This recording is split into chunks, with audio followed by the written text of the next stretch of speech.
अस्सलामुअलैकुम नाजरीन। शिकंतला के साथ मैं एक कमरे में दाखिल हुआ जिसकी छत ऊंची थी। ऊंची ऊंची खिड़कियों पर पर्दे गिरे हुए थे। बिजली के दो स्टैंड वाले पुराने टेबल लैंप रोशन थे। मलका विक्टोरिया के ज़माने के भद्दे और भारी सोफे पड़े थे। दीवारों पर राजे महाराजों की आर्टिस्टों की बनी हुई रंगीन लंबी लंबी तस्वीरें आवेजा थीं। कमरे की फिजा में ठंडक और पुरानी लकड़ी की खुशबू थी।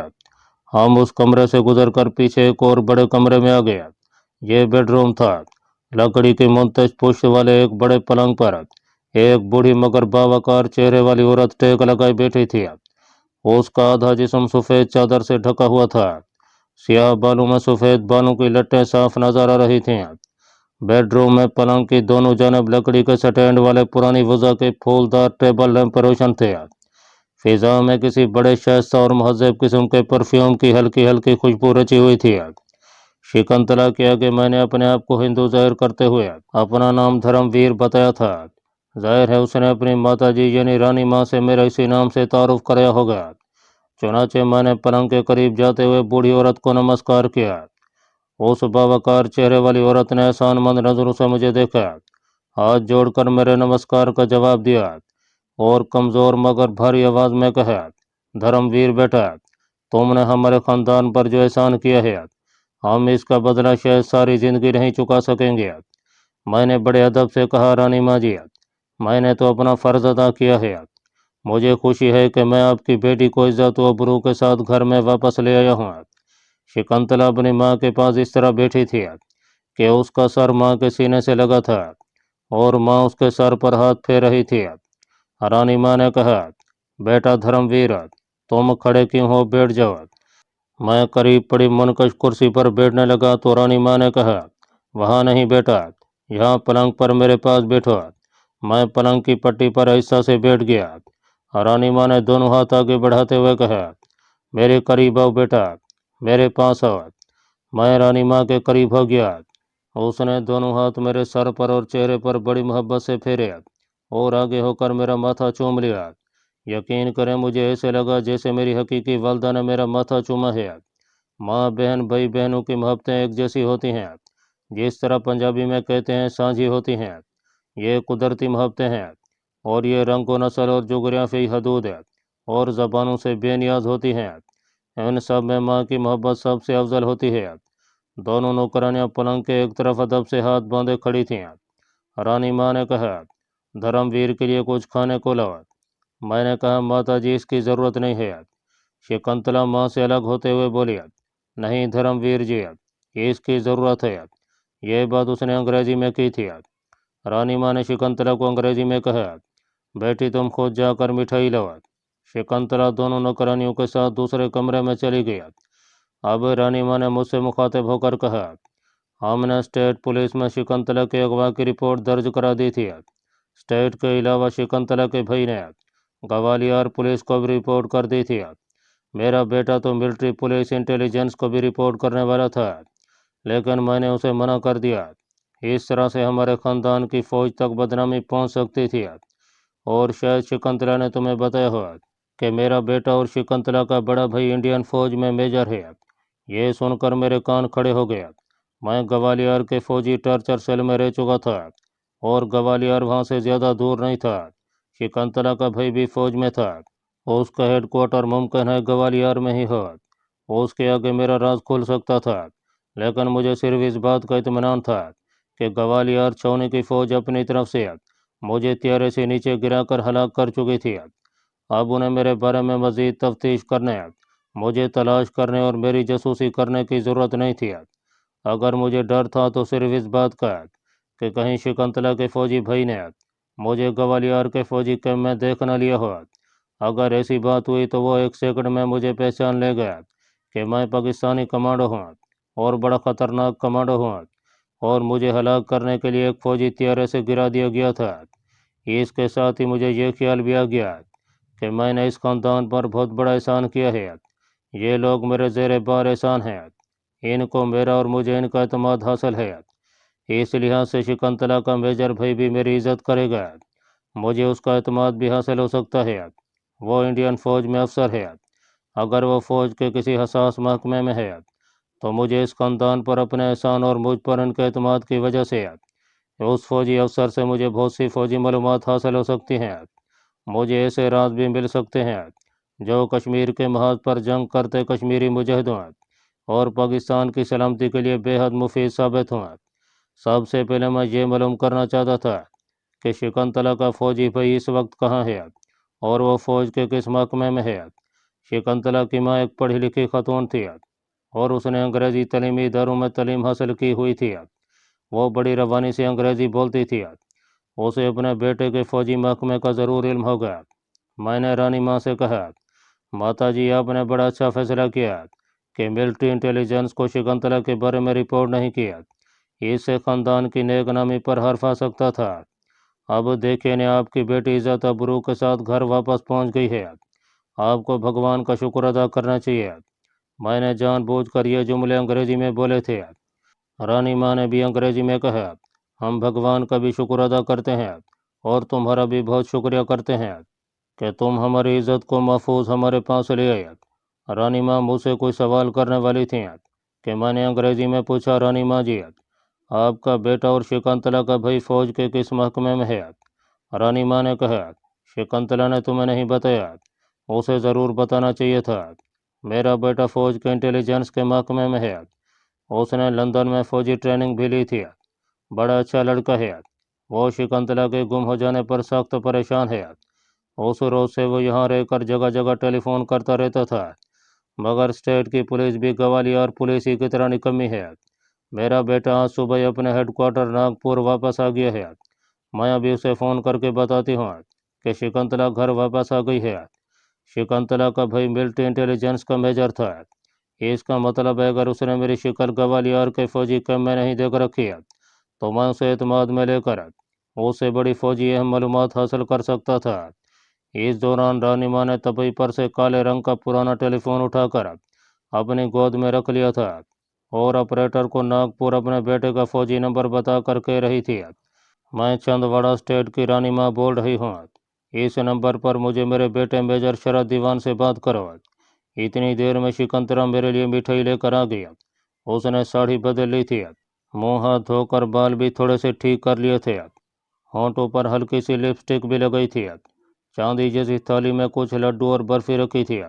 वो मुस्कुराती हुई मेरे सामने कुर्सी पर बैठ गई। मिठाई की थाली उसने मेरी तरफ बढ़ाकर कहा, प्लीज़ धर्मवीर जी। मैंने शुक्रिया कहकर एक लड्डू उठा लिया। तुम भी खाओ। मैंने एक लड्डू शकुंतला को दिया। उसने मुस्कुराते हुए ले लिया। रानी माँ हम दोनों को देखकर मुस्कुरा रही थी। रिसीवर उसके कान के साथ लगा था। कहने लगी, तुम्हारे भैया शरद को फ़ोन कर रही हूँ। इसके साथ वो ज़रा बुलंद आवाज़ में बोली, हेलो शरद, तुम बोल रहे हो, तुम्हें गुड न्यूज़ देनी थी। शकुंतला घर आ गई है। हाँ हाँ बिल्कुल ठीक है, मेरे पास ही बैठी है, लो बात कर लो। रानी माँ ने फ़ोन शकुंतला को दिया। शकुंतला ने अंग्रेजी में कहा, हेलो भैया मैं शकुंतला बोल रही हूँ। हाँ भगवान की बड़ी कृपा हुई है, बस तुम हो गए तो तुम्हें सारा किस्सा सुनाऊंगी और उनसे भी मिलूंगी। धर्मवीर नाम है उनका, बड़े नोबल इंसान हैं। बस तुम आ जाओ। शकुंतला अपने भाई से बात करते वक्त मेरी तरफ देखकर मुस्कुराई जा रही थी। फ़ोन बंद हो गया। मालूम हुआ कि शकुंतला का भाई मेजर शरद दीवान है। नागपुर से कल सुबह पहली ट्रेन में छंदवाड़ा पहुंच रहा है। छंदवाड़ा रियासत का स्टेशन छोटा था मगर वहां हर गाड़ी थोड़ी देर के लिए ठहरती थी। शकुंतला ने बताया कि वहां से नागपुर ट्रेन के जरिए 2-2.5 घंटे का रास्ता है। मेरे लिए शकुंतला ने हवेली में एक मेहमान खाना खुलवा दिया जो खास मेहमानों के लिए मखसूस था। शकुंतला कहने लगी, हमारे यहाँ पिताजी के स्वर्गवास हो जाने के बाद खास मेहमान साल 2 साल में ही आता है। इस कमरे में सैज की हर शय मौजूद थी। बड़ा आला किस्म का पलंग बिछा था। छत पर लकड़ी के परों वाला पंखा आहिस्ता आहिस्ता चल रहा था क्योंकि इस इलाके में गर्मी ज़्यादा नहीं पड़ती। एक नौकरानी और एक नौकर कमरे की चीज़ों को ठीक कर रहे थे। उस वक्त रात काफ़ी गुजर चुकी थी। मेरे लिए इस्त्री किया हुआ स्लीपिंग सूट आ गया। शकुंतला जाते हुए बोली, सुबह बेड-टी कितने बजे चाहिए? मैंने कहा, नो शकुंतला थैंक यू, मैं बेड-टी नहीं पिया करता। Okay good night. वो कमरे का पर्दा हटाकर दरवाज़ा बंद करके चली गई। उसके जाने के बाद कमरे की फिज़ा में कुछ देर तक शकुंतला ने आते ही जिस परफ्यूम की स्प्रे अपनी साड़ी पर की थी उसकी खुशबू फैली रही। बेडरूम में सरहाने की जानिब एक खिड़की थी। मैंने उठकर पर्दा हटाया, खिड़की खोली। उसके पट बड़ी कीमती लकड़ी के थे और काफ़ी पुराने हो रहे थे। चौखट में लोहे की सलाखें लगी हुई थीं। बाहर से सब्जे की महक वाली ताज़ा हवा अंदर आने लगी। बाहर रात का गहरा अंधेरा फैला हुआ था। मुझे इहाते में कुछ दूर हवेली की ऊंची दीवार नजर आई। मैंने खिड़की बंद करके पर्दा गिरा दिया। बाथरूम का दरवाज़ा खोल कर अंदर गया। बाथरूम में बत्ती जल रही थी। मैंने आईने में अपनी शक्ल देखी। आँख की सोजन जाती रही थी, मगर चेहरे पर सख्त थकावट के असरात थे। मैंने वहीं पड़ी हुई कंघी उठाकर अपने बालों में फेरी। दाढ़ी के बाल भी बढ़ाए थे। बाथरूम में शेविंग का सामान भी शकुंतला ने रखवा दिया था। मैंने उसी वक्त शेव बनाई, पतलून कमीज उतार कर स्लीपिंग सूट पहना और पलंग पर आकर टेबल लैंप की बत्ती बुझाकर लेट गया। अजीब बात है, नींद बिल्कुल गायब थी। मैं शकुंतला के बड़े भाई मेजर शरद दीवान के बारे में सोचने लगा। वो इंडियन मिलिट्री इंटेलिजेंस का मेजर था। अगर उसने मुझे ग्वालियर के टॉर्चर सेल में देखा होगा तो यकीनी तौर पर मुझे पहचान लेगा। अगर नहीं देखा होगा तो ये शख्स मेरे लिए दुश्मन के फौजी राजों का खजाना साबित हो सकता था। मुझे यकीन नहीं था कि वो मुझे पहचान लेगा। मुझे बताया गया था कि उसका हेडक्वार्टर नागपुर में है और वो उसी स्टेशन पर एक अरसे से तैनात है। इससे ज़ाहिर था कि उसका ग्वालियर के मिलिट्री कैंप से कोई इस किस्म का ताल्लुक नहीं था कि वो वहाँ पर मौजूद होता। बहरहाल मुझे उसके सामने आने का खतरा मोल लेना ही था। ये खतरा मैं सिर्फ इसलिए मोल ले रहा था कि मुझे उस आदमी के ज़रिए भारतीय फ़ौज के पाकिस्तान और कश्मीर के खिलाफ जरहाना अज़ैम का मुकम्मल सुराग मिल सकता था। और अगर मैं शकुंतला और उसके भाई से अपने ताल्लुकात को मज़ीद मुस्तहकम करता हूँ तो इंडियन मिलिट्री हाई कमांड के पाकिस्तान के खिलाफ तमाम फ़ौजी अज़ैम की मैं बराबर सुराग रसानी करके श्रीनगर में हुर्रियत पसंद मुजाहिद कमांडो लीडर शेरवान को और शेरवान के ज़रिए पाकिस्तान की हुकूमत को भारत के जरहाना नापाक अज़ैम से बाखबर रख सकता था। ये एक नेशनल काज थी। ये मेरे वतन पाकिस्तान की सलामती और उसके इस्तेहकाम का मामला था। इसके लिए मैं अपनी जान की बाजी भी लगा सकता था और लगाता था। अगर बिलफर्ज महाल शकुंतला के भाई मेजर शरद दीवान ने मुझे पहचान भी लिया तो मैं साफ मुकर जाऊंगा और कहूँगा कि मैं वो आदमी नहीं हूँ। बहरहाल फिर मुझसे जो कुछ हो सका करूँगा। और ये तय था कि मैं मेजर शरद दीवान के हाथ आने वाला नहीं था। वो लाख इंडियन मिलिट्री का तरबियत याफ्ता फौजी से मगर मेरी कमांडो सलाहियतों का मुकाबला करना उसके बस की बात नहीं थी। रात के किसी पैर मुझे नींद आ गई। सुबह उठा तो सुबह की रोशन धूप खिड़की के ऊपर जो रोशनदान था उसमें से कमरे में आ रही थी। दरवाजे पर दस्तक हुई। मैंने उठकर दरवाज़ा खोला। नौकरानी खड़ी थी। उसने हाथ जोड़कर झुककर रियासती मुलाजमों की तरह नमस्कार किया और बोली, राजकुमारी जी ने कहा है नाश्ता तैयार हो गया है। मैंने कहा, मैं अभी आता हूँ। मैं बाथरूम में घुस गया। मुँह हाथ धोकर दांत साफ करके बाहर निकला तो नौकरानी मेरा बिस्तर ठीक कर चुकी थी और तपाई का मेज पोश बदल रही थी। मुझे देखकर रुक गई और झुककर बोली, सर आपको मैं लिए चलती हूँ। नाश्ते की मेज राजकुमारी जी ने ऊपर वाली गैलरी में लगवाई है। वो मुझे पुराने किले में ऐसी हवेली की सीढ़ियों में से दूसरी मंजिल की गैलरी पर ले गया। नाश्ते की मेज पर शकुंतला नई साड़ी में मलबूस बैठी थी। मुझे देखते ही गुड मॉर्निंग कहा और बताया कि उसका भाई नागपुर से पहुंचने ही वाला है। बंसी बग्गी लेकर उसे लेने स्टेशन पर चला गया है। मेरे इम्तिहान की घड़ी करीब आ रही थी। मैं बिल्कुल निहत्था था। शकुंतला का फौजी भाई शायद वर्दी में हो। उसने पिस्तौल भी लगाया होगा। अगर उसने मुझे पहचान लिया कि मैं वही पाकिस्तानी जासूस हूँ या कश्मीरी कमांडो हूँ जिसको ग्वालियर के टॉर्चर सेल में लाया गया था और जिसको बाद में एक फौजी त्यारे से नीचे गिरा दिया गया था, तो वो यकीनन उस वक्त पिस्तौल निकाल लेगा। मैं यही सोच रहा था कि मुझे शकुंतला की आवाज़ ने चौंका दिया। वो कह रही थी, धर्मवीर जी तुम क्या सोच रहे हो? मैंने तुम्हारे लिए चाय भी बना दी है। मैंने मुस्कुराकर शुक्रिया अदा किया और शकुंतला के सामने वाली बेत की कुर्सी पर बैठकर चाय पीने लगा। नाश्ते में हलवा, पूरियाँ, मिठाइयाँ और डबल रोटी मक्खन भी था। मैं एक स्लाइस पर थोड़ा सा मक्खन लगाकर खाने लगा तो शकुंतला ने कहा, ये गुलाब जामुन भी लो। ये छिंदवाड़ा के मशहूर गुलाब जामुन है। मैंने एक गुलाब जामुन भी उठा लिया। गैलरी से नीचे एक कच्चा रास्ता दरख्तों में से दूर तक जाता नजर आ रहा था। ज़रूर यही रास्ता छिंदवाड़ा के रेलवे स्टेशन को जाता था। और शकुंतला का भाई इसी रास्ते से आने वाला था। मेरी निगाहें उस रास्ते पर लगी थीं। शकुंतला कहने लगी, भैया शरद को मुझे देखकर जितनी खुशी होगी तुम इसका अंदाज़ा नहीं लगा सकते। वो तुमसे मिलकर भी बड़ा खुश होगा। भैया मुझसे बड़ा प्यार करता है। मैं उसकी इकलौती बहन हूँ और वो मेरा इकलौता भाई है। तुम रात ठीक से सोए थे ना? हाँ हाँ, खूब सोता रहा। मैंने गैर हाजिर दिमागी की हालत में कहा। मेरा ध्यान उसके फौजी भाई की तरफ लगा हुआ था। शकुंतला भी मुझसे बातें करते हुए किसी वक्त दरख्तों के दरमियान जाने वाले रास्ते की तरफ देख लेती थी। कहने लगी, भैया स्टेशन से चल पड़ा होगा। नागपुर से इस वक्त आने वाली गाड़ी ठीक 9 बजे छिंदवाड़े पहुंच जाती है। अब 9:15 हो गए हैं। 1 मिनट बाद मुझसे बातें करते करते वो उठ खड़ी हुई और कहने लगी, भैया आ गया, तुम भी नीचे आ जाओ। मैं भी उठ खड़ा हुआ। मैंने देखा एक बग्घी दरख्तों के नीचे से गुजरती पुरानी हवेली की तरफ आ रही थी। मैं शकुंतला के पीछे नीचे उतरे। शकुंतला दौड़ती हुई हवेली के हाथे में से गुजर कर गेट के बाहर जाकर खड़ी हो गई। दोनों नौकरानियां, एक नौकर शकुंतला की रानी माँ को व्हील चेयर पर बिठाए हुए लेकर बरामदे में आ गया। मैंने रानी माँ को नमस्कार किया। वो बोली, मेरा बेटा आ रहा है, अपनी बहन को देखकर वो खुशी से निहाल हो जाएगा।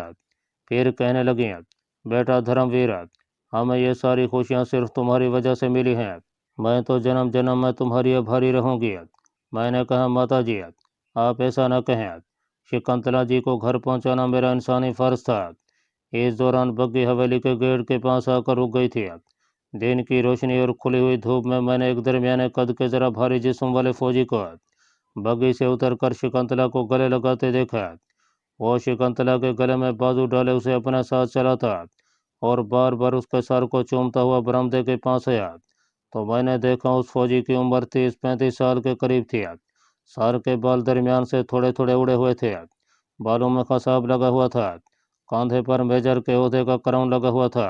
उसने आते ही रानी माँ के पाँव छुए और मेरी तरफ देखा। रानी माँ ने कहा, शर्त बेटा इसके भी पाँव छुओ, यह धर्मवीर है, यही तुम्हारी बहन को डाकुओं के गार से निकाल कर लाया है। अगर ये ना होता तो शायद हम अपनी बच्ची का मुंह कभी ना देख सकते। और रानी माँ की आवाज़ भरा गया। मेजर शरद दीवान ने मेरी तरफ गौर से देखा। यह बड़ा क़यामत का लम्हा था। मैं भी उसे देख रहा था। उसका चेहरा बता रहा था कि उसने मुझे नहीं पहचाना और वो मुझे पहली बार देख रहा है। उसने शानमंद अंदाज में झुककर मेरे पाँव छूने चाहे। मैंने जल्दी से उसे उठा लिया। नहीं नहीं भैया, आप मुझे शर्मिंदा न करें। मेजर शरद दीवान ने मुझे गले लगा लिया। वो बार बार कह रहा था, मैं तुम्हारा एहसानमंद हूँ, मैं तुम्हारे एहसान का बदला नहीं चुका सकता। मैंने उसे अपने से अलग करते हुए कहा, आप ऐसा न कहें। शकुंतला जी को वहाँ से निकाल कर उसके घर पहुँचाना मेरा फ़र्ज था। मैंने दिल में खुदा का शुक्र अदा किया कि मेजर शरद दीवान मुझे नहीं जानता था। इसके लिए मैं एक अजनबी शख्स था। मेरे सामने नए नए कमांडो एक्शन के दरवाजे खुल रहे थे।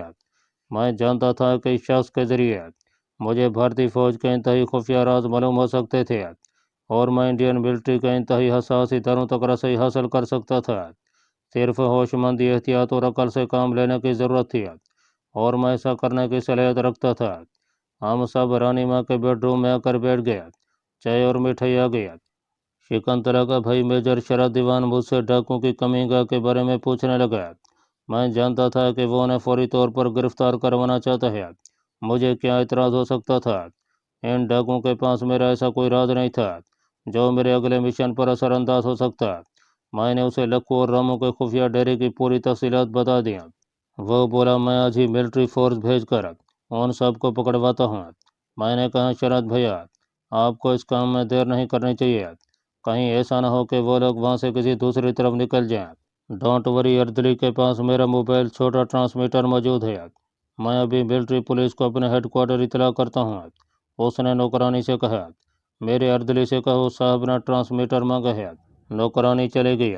मेजर अपनी बहन शकुंतला से कहने लगा, शिकन तुम बेफिक्र हो, जिन लोगों ने तुम्हें अगवा किया था मैं उनमें से किसी को नहीं छोड़ूंगा। उन्हें ऐसी सज़ा दिलवाऊंगा कि सारी ज़िंदगी जेल में सड़ते रहेंगे। रानी माँ कहने लगी, हमारी रियासत की पुलिस को किसी काम की नहीं रही, इतने में किसी एक डाकू को भी नहीं पकड़ सकी। मेजर शरत ने कहा, माता जी अब ना वो रियासत रही है, ना रियासत का राज दरबार रहा है। राजा जी अपने पूरे खानदान को लेकर विलेज जा बसे। रियासत जाती रही। हमारे पिताजी के होते हुए फिर भी पुलिस का इंतजाम अच्छी तरह से चलता था। उनके स्वर्गवास होने के बाद तो फिर यही हालत होनी थी।